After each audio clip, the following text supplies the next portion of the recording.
Okay, so in the previous videos we've talked about how to structure the deal with your landlord, the compliance issues, how to get the property onto the market, all that sort of stuff. Final video, I just wanted to talk to you about actually when you have a tenant who wants to take it. So let's talk about going from offer stage all the way through to check-in. So when you're taking an offer, I still ask for all offers in writing. I always want an email from the prospective tenant to include obviously the basic things, the level of the offer, what the move-in date is, give them, ask for a brief outline of who the tenants are, if they're in full-time employment, all that sort of stuff, so you get a good picture, so you can hopefully sell them in the best possible light to the property owner. Other key thing that I always get at this stage is if there's any special conditions of the let, get them in writing at this point. Is there any furniture to be added, any furniture to be removed? Is there a particular room that needs repainting, a carpet, anything like that? At this stage, get it in writing, in the email, and then further down the line, there'll be no arguments. We know where we stand, and we can add the clauses into the tenancy agreement so everyone knows where they are going forward. Okay, so let's talk about creating the actual deal. So the deal's been agreed, terms have been agreed, and let's start creating this tenancy. So the first thing you need to do is inform the office coordinators that deal's been agreed, and you then need to go ahead and we use a lot of deal tracking companies that we partner with, that we plug into. So whoever you're using, if it's Properly, Rent Profile, whoever it is, you need to start uploading the details on there. So you need all the landlord's details, the landlord's correspondence address, the property address. You need all the details of the tenants, the date of birth, phone number, emails, all that sort of stuff. And as I mentioned in the previous video, some of the new technology now we're using is so great. In the past, if you like, in the not too distant past, it's taken such a long time to create tenancies, a lot of manual work, going back, adding things, removing things. With these new custom clause features in the new software we're using, it's so much easier.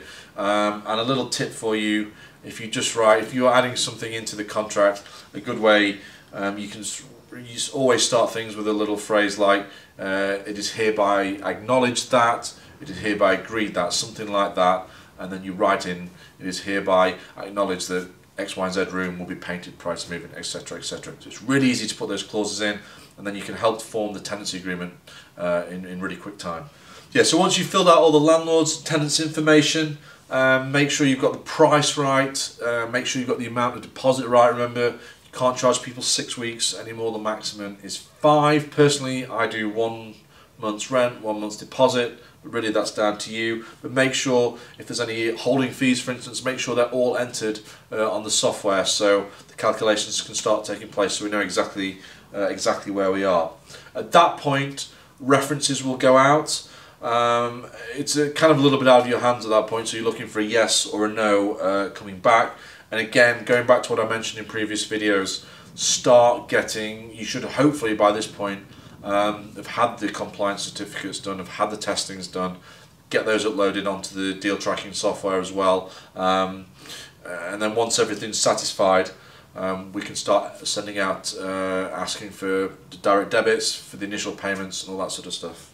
Okay, so I briefly want to talk about client money protection. This is another thing we offer to you as our Agent Homes package to our agents, and we offer client money protection for all your landlords that we deal with. So obviously, as I'm sure you know, if we're dealing with money with clients, money coming in with tenants, it's going to clients, it has to be held in a segregated account.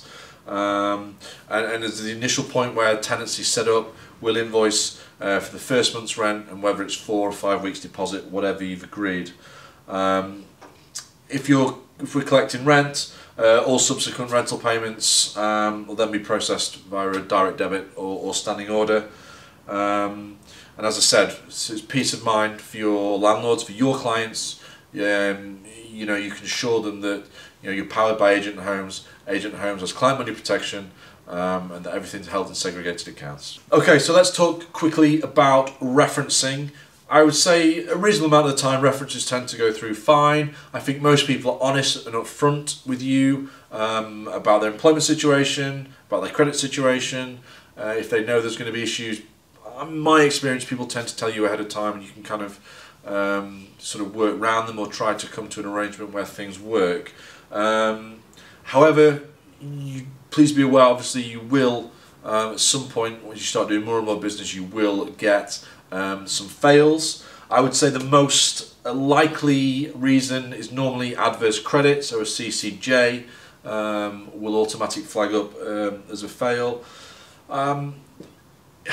There's still ways to do deals. I think ultimately my advice to you at this point is take the safest option for the landlord. Your job is to mitigate risk, so you want to get the least riskiest tenant or mitigate the risk in the situation with the tenant that you found if there's a problem with their credit or whatever it may be. So make sure you protect the landlord. That's always the main thing. Make sure you make the landlord aware of if you are moving ahead, maybe you're taking money up front instead. Make sure you get a trail of emails. As I say, make sure you're always thinking worst case with the landlord all the time, and then that way your client knows that you've done your due diligence. So as I said, if somebody has a CCJ or a major issue, one of the easiest, simplest ways is to ask for something like 6 months up front. You then may go on to monthly, you may go on to quarterly. There's different ways of doing that, but I think that's the simplest way to get around a CCJ. At that point on the software, as I said, as long as you've agreed it with the landlord, you can force accept. So there are ways and means. A fail doesn't automatically mean you can't go ahead with the deal, but always remember to act in the best interest of your client. Okay, so let's quickly talk about inventories and the actual check-in, and then we'll finish up here. So just before the tenant moves in, the property should be professionally cleaned, and it should be, any furniture removals or additions should be there. And at that point, just before the tenant moves in, it's time to take an inventory. This is really important. It really protects the landlord, your client, in the event there's any damages, disrepair, any claims further down the line on the deposit. So as I said, make sure the property is in its state that's been agreed, cleaned, furnished to whatever's been agreed, and that way it gives you a point of reference as to how the property should be returned at the end of the tenancy. Any claims, if there are to be any claims, it makes that process a lot simpler. And finally, check-in. Best practice, you should be doing your check-ins for your clients. This is really the last piece of the puzzle. You should be checking all smoke alarms that are in all habitable areas. Really, if you're doing a lot of deals, it's going to pay for you maybe to go to Leyland's or your local hardware store, get some smoke alarms, get some double-sided sticky pads and keep them with you. It will save you a lot of time, a lot of hassle, and it's a very useful thing to have. You must demonstrate to the tenant that the smoke alarms are working before you hand over the keys. It's very, very important for obvious reasons. And